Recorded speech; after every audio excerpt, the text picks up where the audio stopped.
चलिए यहाँ पर क्वेश्चन दिया गया है, गूटी का प्रयोग आमतौर पर किसके संवर्धन के लिए किया जाता है। चलिए अगर आपको आता है तो जवाब दीजिएगा, नहीं आता है तो हम तो आपको आंसर बताएंगे ही, लेकिन पहले प्रयास करिए कि क्या हो सकता है। गूटी का प्रयोग आमतौर पर किसके संवर्धन के लिए किया जाता है। तो देखिए इसका राइट आंसर हो जाएगा ए नंबर, लीची। क्या हो जाएगा, यहाँ पर ए नंबर हो जाएगा आपका, लीची हो जाएगा। तो देखिएगा कि गूटी का प्रयोग लीची के संवर्धन के लिए किया जाता है। गूटी द्वारा पौधे को तैयार करने में सांकुर शाखा काटकर जड़ युक्त गूटी को निकाल लिया जाता है, जिससे पौधों का विकास होता है। ठीक है ना। आगे बढ़ते हैं, क्वेश्चन दिया गया है, केंद्रीय आलू अनुसंधान संस्थान कहाँ पर स्थित है। 60 का जवाब दीजिए। इसका राइट आंसर यहाँ पर क्या हो जाएगा, और ये क्वेश्चन देख सकते हैं आपके आरओ एग्जाम में यही क्वेश्चन आपका पूछा भी गया था, है ना। तो चलिए बताइएगा कि केंद्रीय आलू अनुसंधान संस्थान कहाँ पर स्थित है। फैजाबाद, शिमला, सिमोगा या लखनऊ। चलिए ऑप्शन आपका बन जाएगा बी नंबर, बिल्कुल सही है। याद रखिए आपके शिमला में, तो याद रखिएगा कि शिमला जो कि अपन हिमाचल प्रदेश के फुकरी कहाँ पर है, कुफरी, कुफरी में स्थित है। और इसकी स्थापना 1945 में की गई थी। कब की गई थी, तो आपकी 1945 में की गई थी। आगे बढ़ते हैं, क्वेश्चन दिया गया है, उत्तर प्रदेश का मलिहाबाद किस लिए प्रसिद्ध है। उत्तर प्रदेश का मलिहाबाद किस लिए प्रसिद्ध है, 61 का ऑप्शन देना है। तो देखिए यहाँ पर आपका आंसर क्या हो जाएगा, तो आपने पढ़ा होगा कि आपका दिया है दशहरी आम, है ना। मलिहाबाद बिरयानी नहीं होगा, यहाँ पर ए नंबर हो जाएगा कि दशहरी आम हो जाएगा, दशहरी आम, ऑप्शन ए नंबर आपका राइट हो जाएगा। क्लियर है ना। देखिए सहारनपुर का जो सफेदा और चौसा का है, अर्थात पूछे कि जो आपका सफेदा और चौसा जो आम है ये कहाँ का प्रसिद्ध है, तो आपके सहारनपुर का है। ठीक है। मेरठ व बागपत में रटौल तथा वाराणसी का लंगड़ा आम प्रसिद्ध है। ठीक है, वाराणसी का क्या, लंगड़ा आम प्रसिद्ध है। आगे बढ़ते हैं, यहाँ पर क्वेश्चन आपसे अगला पूछा गया है कि पकते ही हरा टमाटर लाल क्यों हो जाता है। चलिए भाई जवाब देते रहिएगा कि पकते ही हरा टमाटर लाल क्यों हो जाता है। चलिए 62 नंबर में तो कह रहा है पानी के अनुपाती परिवर्तन के कारण, क्या इसके कारण होता है। यहाँ पर देखिए ऑप्शन जो आपका सी नंबर दे रहे हैं उनका सही जवाब है, कह रहे हैं क्लोरोप्लास्ट के क्रोमोप्लास्ट में बदलने के कारण पकते ही जो आपका टमाटर होता है वो क्या होता है, लाल हो जाता है। ऑप्शन आपका सी नंबर है, यहाँ पर राइट हो जाएगा।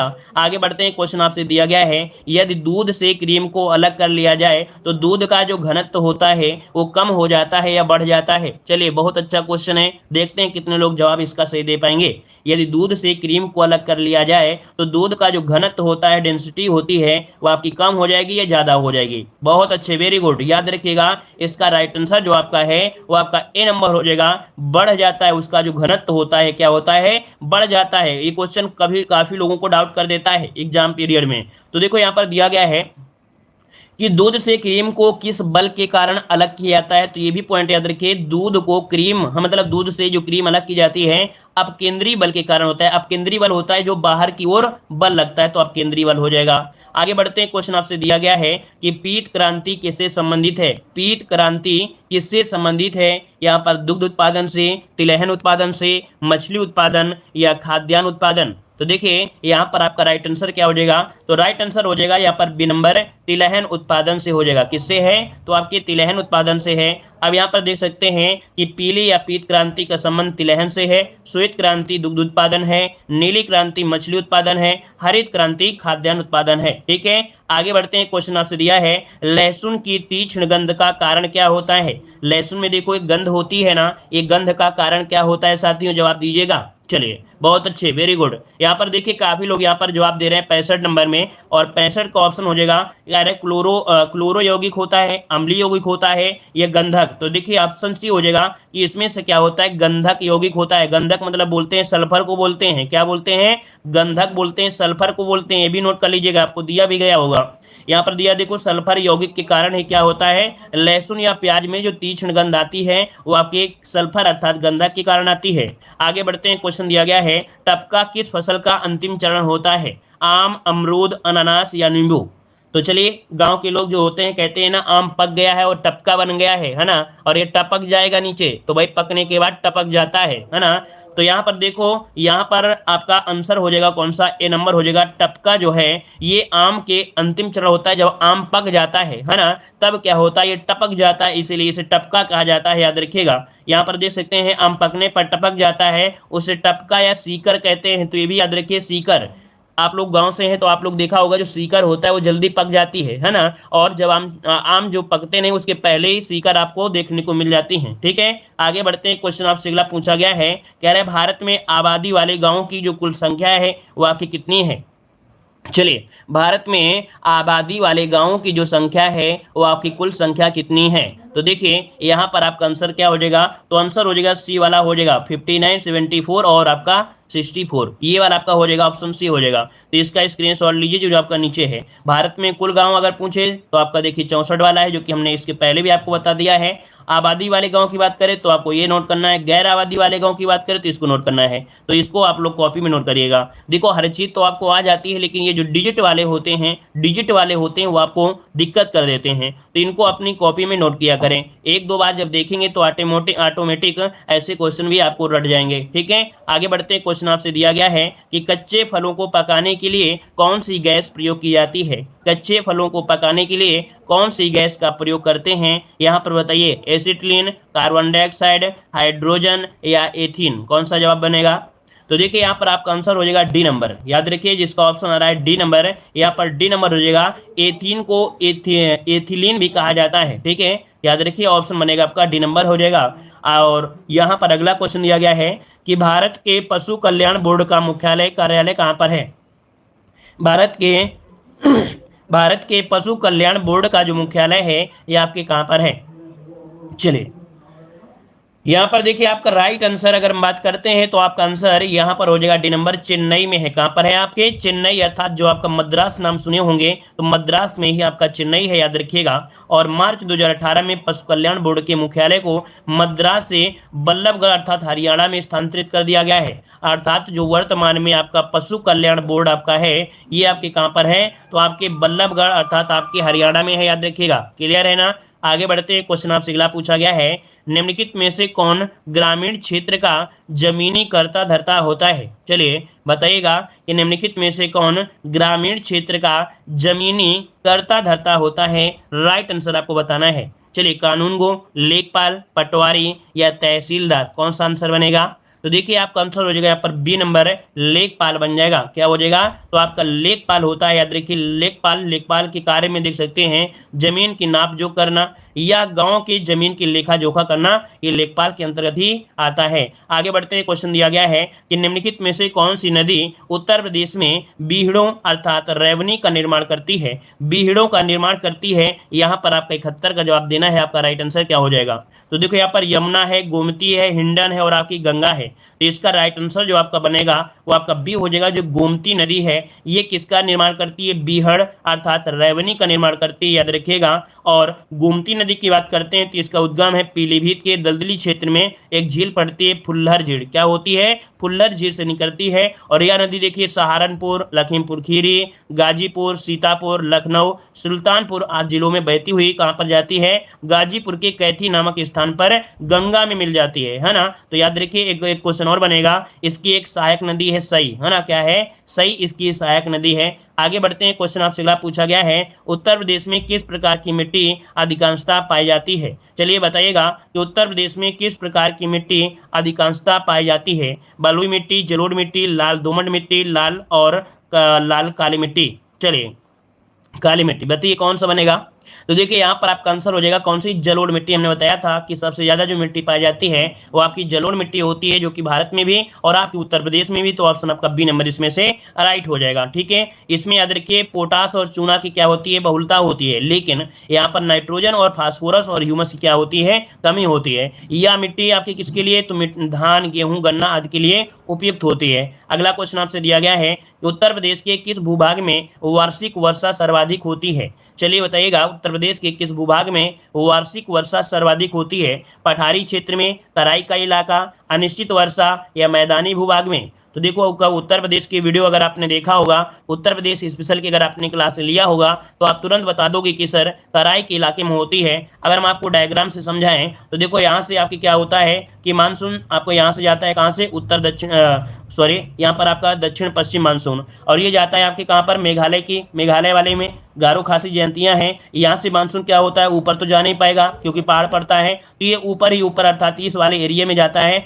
और ये जो आपका एरिया होता है उत्तर प्रदेश का तराई वाला एरिया है। ठीक है, आगे बढ़ते हैं, क्वेश्चन आपसे अगला पूछा गया है। यहाँ पर देखिए क्वेश्चन दिया गया है अगला पॉइंट।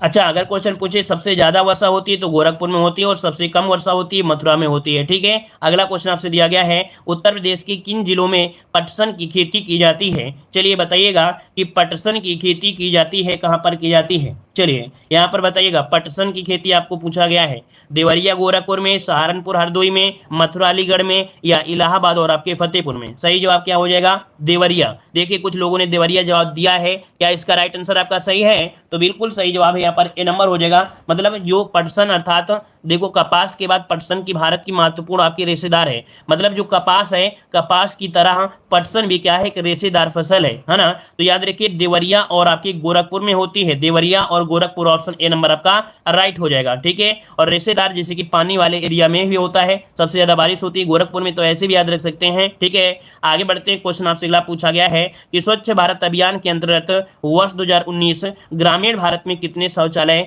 बनाने का लक्ष्य है? तो देखो ये 2019 में आपसे बात किया गया था, है ना, लेकिन आपको 2020 का डाटा यहाँ पर देख सकते हैं। तो 2 जून 2020 तक आंकड़ों के अनुसार लगभग 104 मिलियन शौचालय बनाए जा चुके हैं। ठीक है, ये 2020 के अनुसार। ठीक है, आगे बढ़ते हैं, क्वेश्चन आपसे दिया गया है, उत्तर प्रदेश के किस जिले में पुरुषों से महिलाओं का अनुपात है तो सर्वाधिक है? तो ये बताइए पुरुषों से महिलाओं का जो सर्वाधिक अनुपात है ये उत्तर प्रदेश के किस जिले में है? तो यहाँ पर देखिए आपका आंसर राइट क्या हो जाएगा। चलिए देखिए यहाँ पर जौनपुर जिसका ऑप्शन आ रहा है बिल्कुल राइट हो जाएगा, जौनपुर। देखिए यहाँ पर जौनपुर की अगर हम बात करते हैं तो देख सकते हैं कि जो आपका उत्तर प्रदेश है इसमें लिंगानुपात कितना है आपका? 912 है ना। मतलब 1000 पुरुष में कितनी स्त्रियां? 912, ये उत्तर प्रदेश का है। लेकिन अगर जौनपुर की बात करते हैं तो यहाँ पर 1000 में 1024 क्या है? तो आपकी महिलाएं हैं। इसका मतलब यहाँ पर 24 महिलाएं क्या है? एक्स्ट्रा हैं। ठीक है, आजमगढ़ की बात करते हैं तो यहाँ पर देखिए 19 महिलाएं यहाँ पर एक्स्ट्रा हैं। ठीक है, 1000 की बात करते हैं। ठीक है, एक्स्ट्रा मतलब नहीं है कि उठाकर कहीं चले जाना।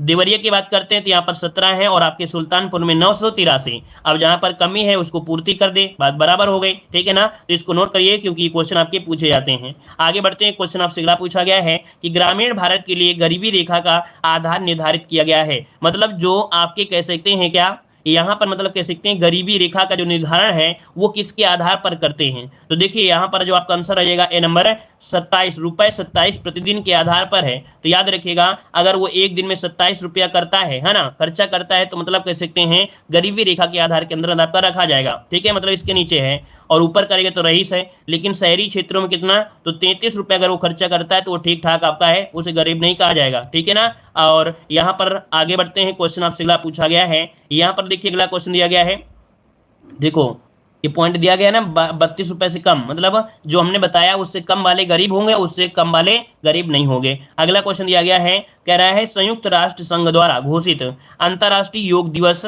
सारे विश्व के ग्रामीण एवं शहरी इलाकों में किस दिन मनाया गया?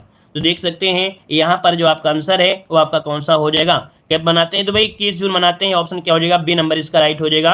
जो कि देख सकते हैं संयुक्त राष्ट्र के द्वारा प्रत्येक वर्ष को 21 जून को योग दिवस मनाने का घोषणा की गई थी। आगे बढ़ते हैं, क्वेश्चन आपसे दिया है विश्व में केला का सर्वाधिक उत्पादन जो होता है ये आपके कहाँ पर होता है? चलिए विश्व में सर्वाधिक केला का उत्पादन जो होता है कहाँ पर होता है? तो देखिए यहाँ पर आपका राइट आंसर क्या हो जाएगा? तो यहाँ पर आंसर आपका हो जाएगा सी नंबर, यहाँ पर आपका भारत हो जाएगा। ऑप्शन में कौन सा है? आपका भारत हो जाएगा।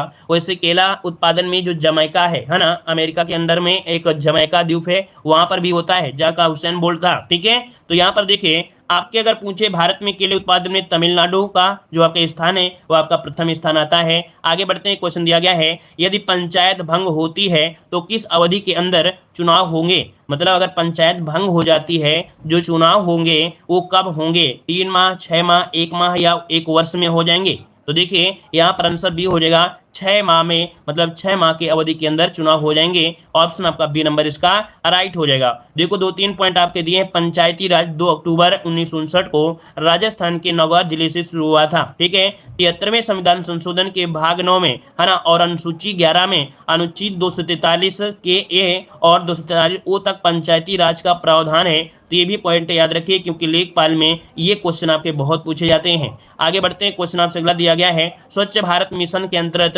ग्रामीण क्षेत्रों में शौचालय के निर्माण के लिए नवंबर 2014 में उत्तर प्रदेश सरकार ने करोड़ का प्रावधान किया था। मतलब नई अगर योजना आती है तो आपके एग्जाम के लिए सबसे महत्वपूर्ण है। ये जो आपका है कह सकते हैं कैसा है, ये पुराना क्वेश्चन है, तो आगे बढ़ते हैं क्योंकि जो बहुत पुराना क्वेश्चन है उसको आपको स्किप कर देना है ना। लेकिन आपको इसी के अकॉर्डिंग तैयारी भी करना है कि अगर कोई योजना है ना चल रही है तो कहीं ना कहीं उस योजना को आपको पढ़ना पड़ेगा। ठीक है, अगला है भारत की जनगणना 2011 के अनुसार उत्तर प्रदेश का प्रति वर्ग किलोमीटर जनसंख्या घनत्व पूछा गया है। मतलब यूपी का जो जनगणना है उससे काफी क्वेश्चन आपको देखने को मिलेंगे। तो जनसंख्या घनत्व की अगर हम बात करते हैं तो आपका आंसर हो जाएगा 829। कौन सा ये नंबर हो जाएगा कि 829 प्रति वर्ग किलोमीटर आपका है। अगर बात करें कि भारत का जनघनत्व कितना है तो भारत का जनघनत्व है आपका 382 है ना। 1 किलोमीटर में 382 लोग निवास करते हैं। आगे बढ़ते हैं, क्वेश्चन दिया गया है यहाँ पर देख सकते हैं। ये क्वेश्चन आपका अच्छा है और अभी भी क्वेश्चन आपका पूछा जा सकता है। देखिए,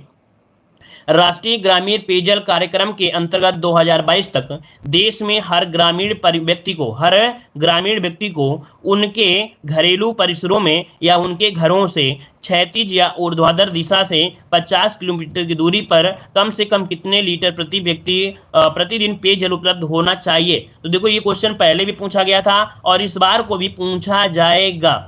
अब इस बार भी पूछा जाएगा, याद रखिएगा। तो देखिए यहाँ पर आपका 83 का आंसर कौन सा हो जाएगा, डी नंबर है 70 लीटर। कितना, तो आपका 70 लीटर प्रति व्यक्ति प्रतिदिन पेयजल उपलब्ध होना चाहिए। वो चाहे आपके घर के चाहे उल्टा हो सीधा हो, मतलब कहीं भी हो, वो 50 मीटर की दूरी में आपको मिल जाएगा। ठीक है, आगे बढ़ते हैं। क्वेश्चन आपसे अगला पूछा गया है, यहाँ पर दिया उत्तर प्रदेश में 75 जिलों सहित कुल कितने आपके मंडल हैं। अब बताइएगा कि आपके जो 75 जिले हैं सबको पता है, लेकिन मंडल की अगर हम बात करते हैं तो आपके मंडल कितने हैं, यहाँ पर जवाब दीजिएगा। चलिए, मंडल का जवाब आ रहा है यहाँ पर 17 मंडल। 17 नहीं है भाई, यहाँ पर आंसर हो जाएगा आपका सी नंबर। यहाँ पर 18 मंडल हैं। कितने भाई, 18 प्रमुख आपके मंडल हैं। अगला क्वेश्चन आपसे यहाँ पर दिया गया है कि सामाजिक वानिकी कार्यक्रम का उद्देश्य निम्नलिखित सभी क्षेत्रों में बड़े पैमाने पर वृक्षारोपण है सिवाय एक चीज के। देखिए, मतलब जो सामाजिक वानिकी कार्यक्रम का उद्देश्य है वो है सभी क्षेत्रों में बड़े पैमाने पर वृक्षारोपण किया जाए, लेकिन एक पॉइंट इसमें से शामिल नहीं है। किसके, सामाजिक वानिकी कार्यक्रम में एक चीज नहीं शामिल है। कौन, तो देखिए पहला पॉइंट दिया है फसल के लिए अनुपयुक्त सार्वजनिक भूमि। यहाँ पर जो ऑप्शन बी है नगदी औद्योगिक संपदाओं में जो ऑप्शन आपका बी नंबर है। कौन सा ऑप्शन, बी नंबर, ये सामाजिक वानिकी से आपका नहीं जुड़ा है, ऑप्शन बी नंबर आपका हो जाएगा। वहीं पर सड़कों और रेल पटरियों के साथ साथ ठीक है निम्न वन आरक्षित क्षेत्रों में ये आपका है। तो थोड़ा सा कठिन लगेगा लेकिन आपको नोट कर लेना है, इसका स्क्रीनशॉट लीजिए ताकि और थोड़ा सा आप लोगों को अच्छे से ये पॉइंट क्लियर हो जाए। आगे बढ़ते हैं, क्वेश्चन आपसे अगला पूछा गया है, उत्तर प्रदेश के किस जिले में MGNREGA अर्थात मनरेगा प्रारंभ किया गया। बताइए भाई, उत्तर प्रदेश में जो मनरेगा प्रारंभ किया गया देखा जाए जो कि सबसे ज्यादा रोजगार देने वाला यहाँ पर यही है आपका कह सकते हैं जो योजना है मनरेगा। ये कब से शुरू की गई, 86 नंबर में। तो देखिए आपका राइट आंसर क्या हो जाएगा, यहाँ पर देखिए राइट आंसर हो जाएगा डी नंबर 2006। मतलब राष्ट्रीय रोजगार गारंटी योजना का शुभारंभ प्रधानमंत्री मनमोहन ने किया था। याद रखिए 2 फरवरी 2006 को आंध्र प्रदेश के अनंतपुर जिले के बंदापल्ली गांव से किया था। प्रारंभ में यह योजना 200 जिलों में शुरू की गई थी तथा 1 अप्रैल 2008 से इसका विस्तार पूरे देश में कर दिया गया।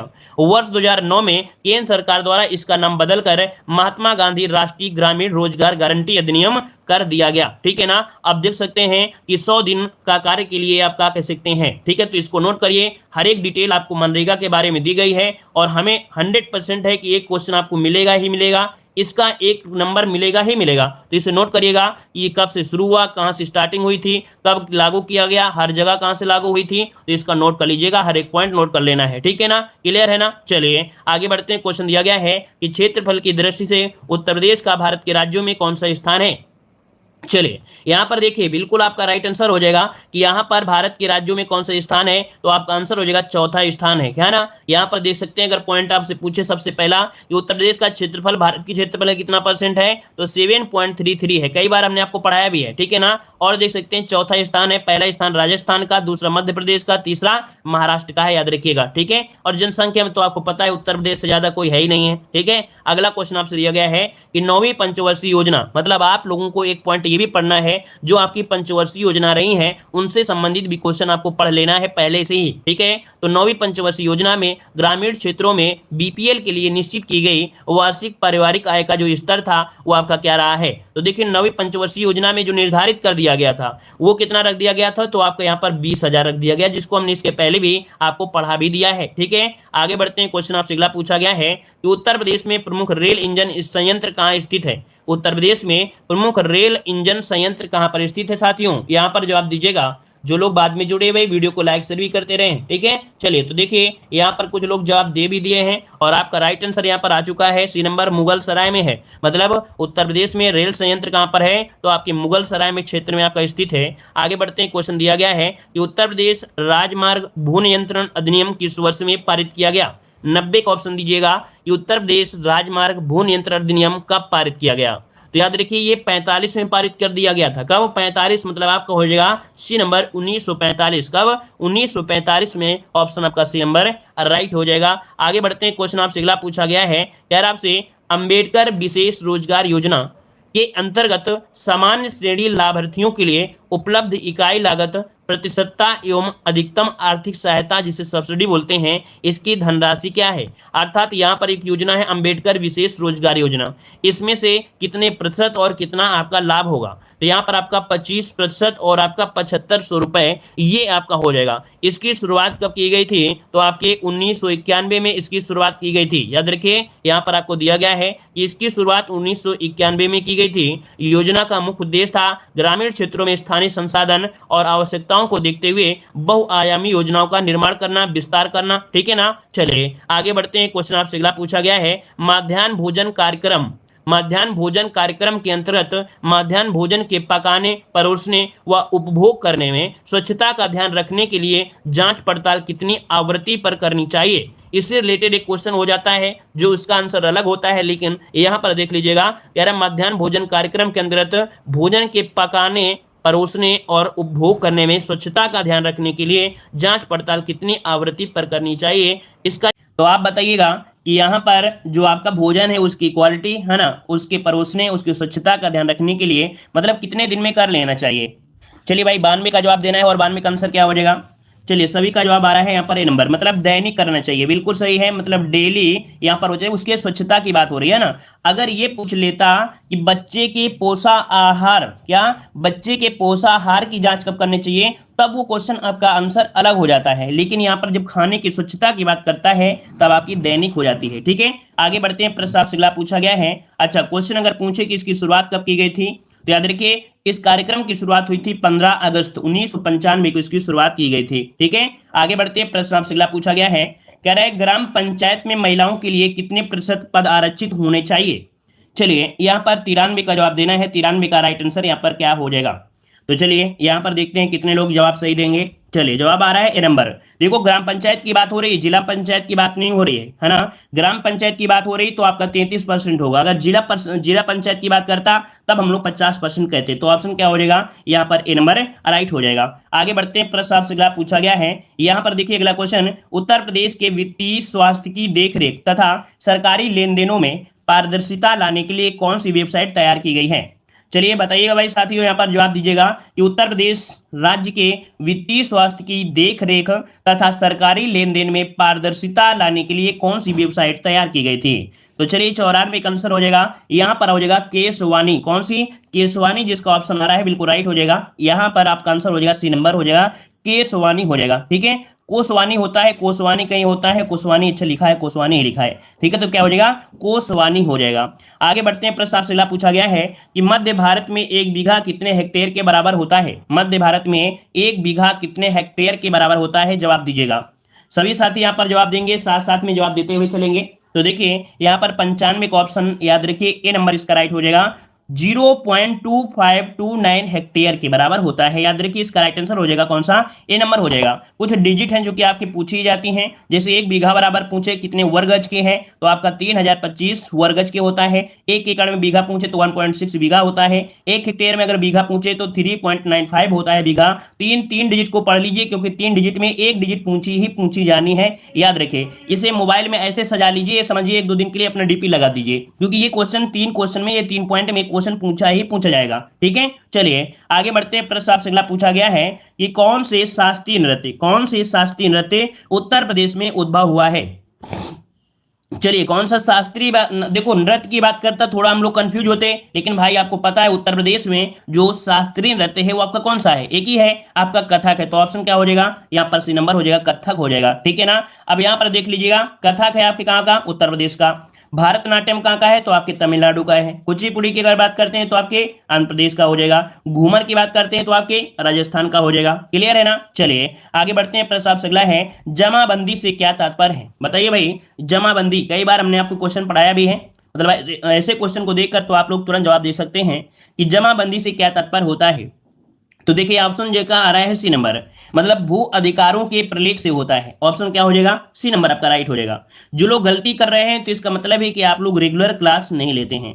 याद रखिए अगर आप रेगुलर क्लास लेते हैं तो आपसे गलती नहीं हो सकता है, चाहे कितना भी नया क्वेश्चन हो। क्यों, क्योंकि हम इतनी बार क्वेश्चनों को पढ़ा चुके हैं कि आपको वो क्वेश्चन गलत हो ही नहीं सकता है। ठीक है, तो ऑप्शन आपका सी हो जाएगा, भू अधिकारों के प्रलेख से होता है। ठीक है, आगे यहां पर देख सकते हैं जमाबंदी भू अधिकारों के प्रलेख से होता है। जमाबंदी रजिस्टर में भू मालिकों के नाम, भूमि का क्षेत्र, भूमि मालिकानों का शेयर, है ना, किराया, राजस्व, जमीन आदि का वर्णन होता है इसमें। ठीक है, आगे बढ़ते हैं। प्रश्न आपसे पूछा गया है कि SGSY का पूर्ण रूप क्या होता है। यहां पर देखिए एक योजना दी गई है, इस योजना का पूरा नाम पूछा गया है। तो इस योजना का पूरा नाम है स्वर्ण जयंती ग्राम स्वरोजगार योजना। ऑप्शन आपका ए नंबर इसका राइट हो जाएगा। इसकी शुरुआत की गई थी 1 अप्रैल 1999 में। नोट करिएगा यहां पर यह पॉइंट दिया गया है कि इसकी शुरुआत 1 अप्रैल 1999 में की गई थी। यह एक व्यापार स्वरोजगार कार्यक्रम है जिसका उद्देश्य था कि ग्रामीण निर्धनों के लिए स्वरोजगार के अवसर उपलब्ध कराना। ठीक है ना, और उन्हें बीपीएल श्रेणी से बाहर निकालना, जो गरीब हैं उनको उत्थान किया जाए। ठीक है, और आगे बढ़ाया जाए। आगे बढ़ते हैं, क्वेश्चन आपसे दिया गया है कि किस मंडल को विश्व के उत्कृष्टकालीन उद्योगों का केंद्र माना जाता है। तो देखिए यहां पर दिया गया विश्व के उत्कृष्टकालीन उद्योगों का केंद्र है यहां पर 99 में। आपका राइट आंसर क्या हो जाएगा, देखिए 99 की अगर हम बात करते हैं कालीन उद्योग की बात किया गया है ना, तो यहां पर कौन सा हो जाएगा भाई। चलिए अलीगढ़ कह रहे हैं भाई, अलीगढ़ कैसे हो जाएगा, अलीगढ़ तो ताला के लिए होता है। यहाँ पर मिर्जापुर, याद रखिएगा भदोही आप नाम तो दिया नहीं गया है, भदोही का नाम तो दिया नहीं है, लेकिन यहाँ पर जो आपका है मिर्जापुर, तो ऑप्शन हो जाएगा सी नंबर आपका हो जाएगा, सी नंबर राइट हो जाएगा। ठीक है ना, इसमें से कालीन उद्योगों को में जो केंद्र है मिर्जापुर मंडल आपको माना जाता है। कालीन व दरिया बनाने का काम मिर्जापुर, भदोही, मथुरा, बरेली, आगरा, सीतापुर, अलीगढ़ आदि जगहों पर होता है, लेकिन मेन पॉइंट मिलेगा ये तो मिर्जापुर मिलेगा या तो आपको भदोही मिल जाएगा। ठीक है, आगे बढ़ते हैं। प्रश्न आपसे पूछा गया है कि उत्तर प्रदेश में लिंगानुपात वर्ष 2001 में 898 था, वर्ष 2011 में आप बताइए कितना पहुंच गया, कितना डिफरेंस हो गया, मतलब 898 से लेके 2011 में जो पहुंचा कितना पहुंच गया। तो याद रखिए आपको पता है 900 कितना 12, कौन सा भाई 912 यहाँ पर देखिए आपका आंसर हो जाएगा कौन सा भाई, सी नंबर। यहाँ पर सी नंबर हो जाएगा 912 हो गया। पहले आपका कितना था 898 और इसके बाद बढ़ा दिया, मतलब लड़कियों की संख्या और थोड़ी सी यहाँ पर इंप्रूव हो गया। आगे बढ़ते हैं। प्रश्न आपसे अगला पूछा गया है, हाँ अगर पूछे जनगणना 2011 के अनुसार भारत के लिंगानुपात, तो आपको बताना है 943 बताना है। आगे बढ़ते हैं। प्रश्न आपसे अगला पूछा गया है कि उत्तर प्रदेश में किस प्रकार की मिलें सबसे अधिक संख्या में आपकी पाई जाती हैं। तो सबसे अधिक संख्या में जो मिलें हैं वो आपकी किसके हैं, तो आपकी चीनी मिल है। कौन है आपकी, तो चीनी मिल है, याद रखिए चीनी मिल आपकी हो जाएंगी। ठीक है ना, आगे बढ़ते हैं। प्रश्न आपसे अगला पूछा गया है, हाँ एक क्वेश्चन यहाँ से पूछ सकता है, कौन से पूछ सकता है कि अंग्रेजों ने सर्वप्रथम 1903 में प्रतापगढ़ के देवरिया में भारत की पहली मिल स्थापित की थी, जो आपकी चीनी की, जो किसके समय, अंग्रेजों के समय 1903 में की गई थी। ठीक है, आगे बढ़ते हैं। प्रश्न आपसे अगला पूछा गया है कि बीपीएल सूचियों से छटे हुए बीपीएल परिवारों को लाभ पहुंचाने के लिए कौन सी योजना प्रारंभ की गई। अर्थात जो बीपीएल सूची है तो उन गरीब लोगों को बीपीएल नहीं मिल पाई, अर्थात बीपीएल सूची के जो परिवार है उनको लाभ नहीं पहुंच पाया। ठीक है ना, तो उनमें से कौन सी योजना चलाई गई, तो इनको लाभ पहुंचाने के लिए जो छूट गए थे बीपीएल मतलब कार्ड से, तो उनको लाभ पहुंचाने के लिए समाजवादी पेंशन स्कीम चलाई गई। तो ऑप्शन हो जाएगा ए नंबर, क्या बनेगा, ए नंबर हो जाएगा समाजवादी। ऑप्शन आपका ए नंबर है, इसका राइट हो जाएगा। ठीक है, अगला प्रश्न आपसे पूछा गया है कि निम्नलिखित में से कौन सा एक उत्तर प्रदेश राज्य के अधीनस्थ न्यायिक सेवा के रूप में कार्य करता है। तो ये बताइए उत्तर प्रदेश राज्य के अधीनस्थ न्यायिक सेवा, और अधीनस्थ न्यायिक सेवा की अगर हम बात करते हैं तो यहाँ पर देखिए ऑप्शन डी जो इटावा जिला न्यायालय है, ऑप्शन बनेगा यहाँ पर डी नंबर इटावा वाला। ठीक है, चलिए आगे बढ़ते। देखो गलती हो रही तो होने दीजिए, पहली बार तो गलती होगी ही होगी, है ना, लेकिन बार बार गलती आपकी नहीं होगी। देखो यहां पर दिया गया अन्य जिला न्यायालय में इलाहाबाद जिला न्यायालय, है ना, कानपुर देहात जिला न्यायालय आपके होते हैं। जो कि अधीनस्थ न्यायालय के रूप में कार्य करते हैं। अगला क्वेश्चन दिया गया है कि ब्रिटिश शासन के काल के दौरान उत्तर प्रदेश में भूमि पंजीकरण किस अधिकारी द्वारा किया जाता था? भूमि पंजीकरण जो किया जाता था वो किसके द्वारा किया जाता था? ये समय दिया गया है, ब्रिटिश काल का दिया गया है ना। तो चलिए अब आप लोग यहाँ पर जवाब देंगे लेखपाल, कुछ लोग जवाब देंगे काजी। आप बताइए भाई क्या जवाब हो जाएगा।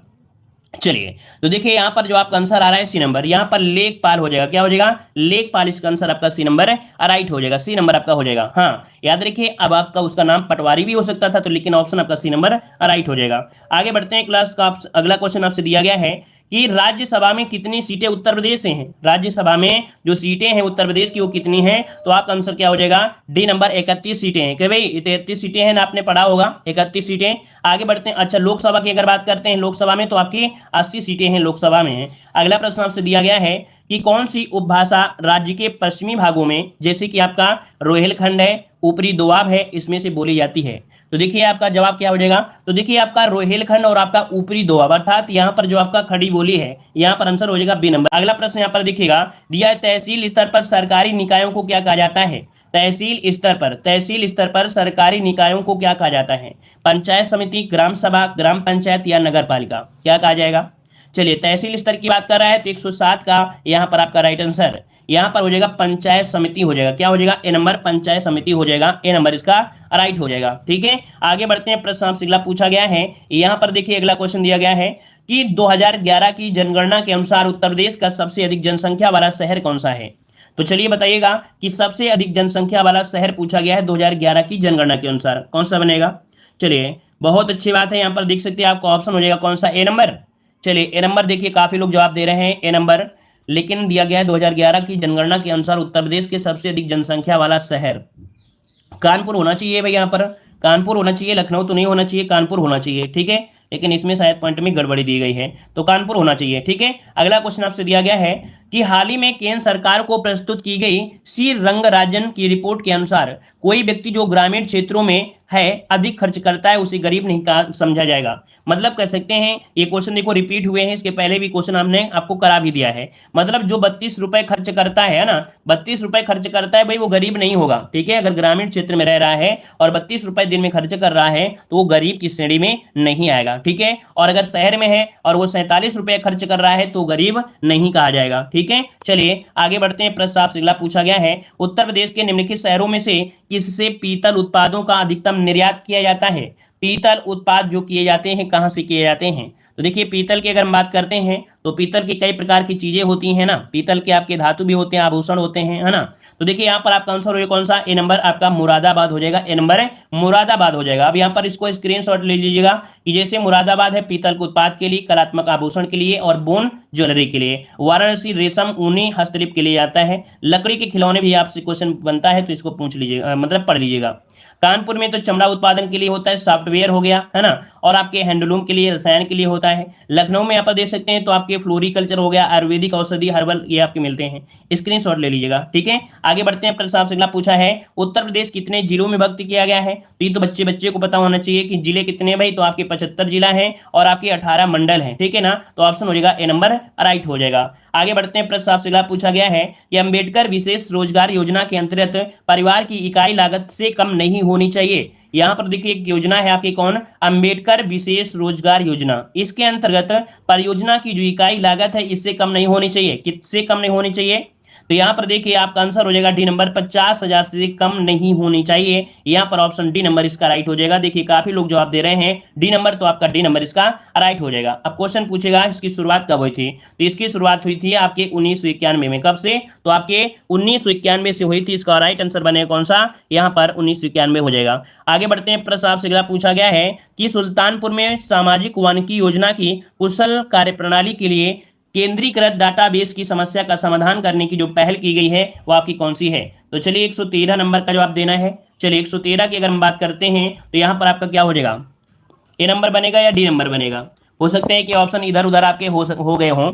यहाँ पर हो सकता है कि ऑप्शन इधर उधर आपके हो गए हों। चलिए राष्ट्रीय सूचना केंद्र बिल्कुल सही है, राष्ट्रीय सूचना केंद्र ऑप्शन बनेगा। यहाँ पर आपका डी नंबर राइट हो जाएगा। ठीक है ना, और यहाँ पर आगे बढ़ते हैं। उत्तर मध्य रेलवे का मुख्यालय कहाँ पर स्थित है? उत्तर मध्य रेलवे का जो मुख्यालय है ये आपके कहाँ पर स्थित है? चलिए यहाँ पर आपको आंसर लॉक करना है।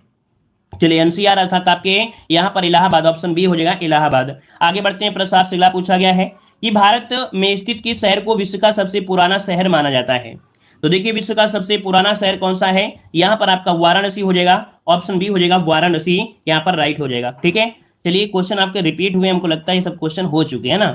देखिए चलो हो गए होंगे तो कोई बात नहीं, लेकिन हम लोग यहाँ पर इसका रिवीजन एक बार फिर से कर लेते हैं। ठीक है, चलिए तो बताइए भाई चमड़े की वस्तुओं के लिए कौन प्रसिद्ध है? तो आपका आगरा और आपका कौन सा है? कानपुर है। ठीक है, आगरा और कानपुर है। देखो हम लोग रिवीजन के तौर पर इसको फास्ट तरीके से हम आपको पढ़ा दे रहे हैं। ठीक है, अगला क्वेश्चन दिया गया है, इंदिरा आवास योजना को जो एक केंद्र समर्पित योजना है का राज्य सरकार के साथ लागत सहभाग अनुपात कितना है? तो देखिए यहां पर देखिए इंदिरा आवास योजना है ना, और इसका जो अनुपात है वो कितना हो जाएगा? तो देखिए यहाँ पर आंसर हो जाएगा कितना, 75 और 25 का अनुपात है। ऑप्शन आपका बी नंबर राइट हो जाएगा। अगला प्रश्न आपसे यहाँ पर दिया गया है कि भू कृषि का रिकॉर्ड कौन सा है? भू कृषि का रिकॉर्ड है ये आपका कौन सा है? तो देखो हमने बताया भी था कि भू कृषि का जो रिकॉर्ड करता है वो गिरदावरी कहलाता है। याद रखिए, आप लोग खतौनी लगा देते हैं, खतौनी नहीं होता है, यहाँ पर गिरदावरी होता है, गिरदावरी। ठीक है, तो इसका ऑप्शन बनेगा ए नंबर राइट हो जाएगा। देखो गिरदावरी यहाँ पर परिभाषा भी दी गई है, हमने आपको पढ़ाया भी है कि भू कृषि का रिकॉर्ड गिरदावरी कहलाता है।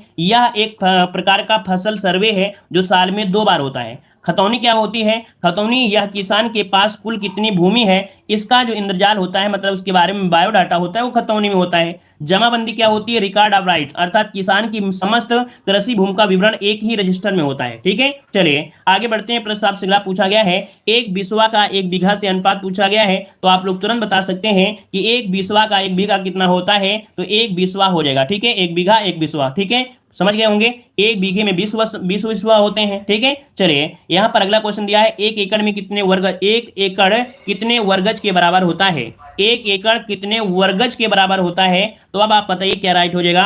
ए नंबर हो जाएगा यहाँ पर 4840, ए नंबर आपका राइट हो जाएगा। आगे बढ़ते हैं प्रश्न आपसे, हाँ इसका स्क्रीनशॉट लीजिएगा, हमने बता दिया है कि ये क्वेश्चन आपके पूछे जाएंगे। एक एकड़ कितने वर्गज के? तो 4840। एक बीघा कितने वर्गज के? तो आपका 3025।